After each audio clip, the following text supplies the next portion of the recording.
Jalan-jalan kali ini membawa kami ke Arum Art di Desa Kipoh, Banjaran 1, Karanganyar, Borobudur. Lokasinya 3 km dari Taman Candi Borobudur yang merupakan sentra potri atau gerabah di Borobudur. Arum Art ini milik Bapak Supoyo yang merupakan pengrajin senior di Desa Kipoh.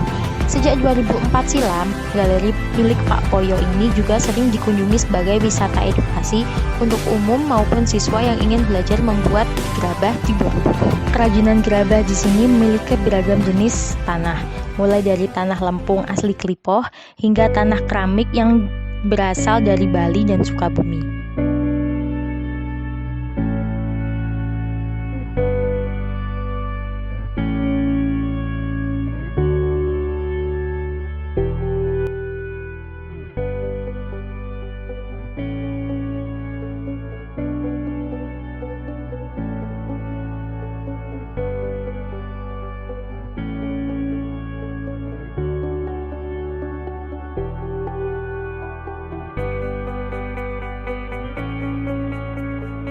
Saya merasa senang karena saya diberi kesempatan untuk membuat kerajinan gerabah dari tanah liat.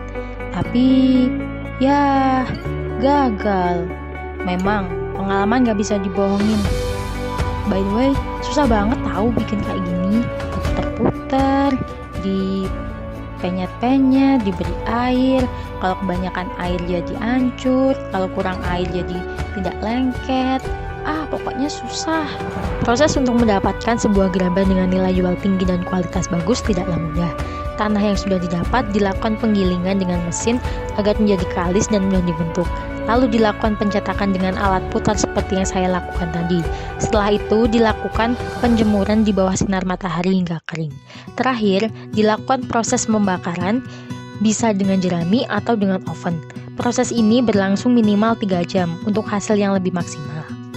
Informasi yang diperoleh dari Pak Poyo, yaitu kerajinan gerabah awalnya dibawa oleh seseorang bernama Mbah Klipoh, yaitu orang asli dari Desa Klipoh sendiri. Desa Klipoh itu artinya adalah desa yang dekat dengan sungai atau kali. Oleh karena itu masyarakat Klipoh melakukan pelestarian kerajinan gerabah ini di desa sendiri.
Menurut Pak Poyo, ada filosofi yang terkandung dalam pembuatan gerabah, yaitu filosofi hidup dan filosofi kesabaran, yang mana dari hal sederhana ini mampu menghasilkan sesuatu yang bernilai dari sesuatu yang dianggap tidak memiliki nilai.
Oke, sampai di sini perjalanan kami. See you di next video. Bye bye.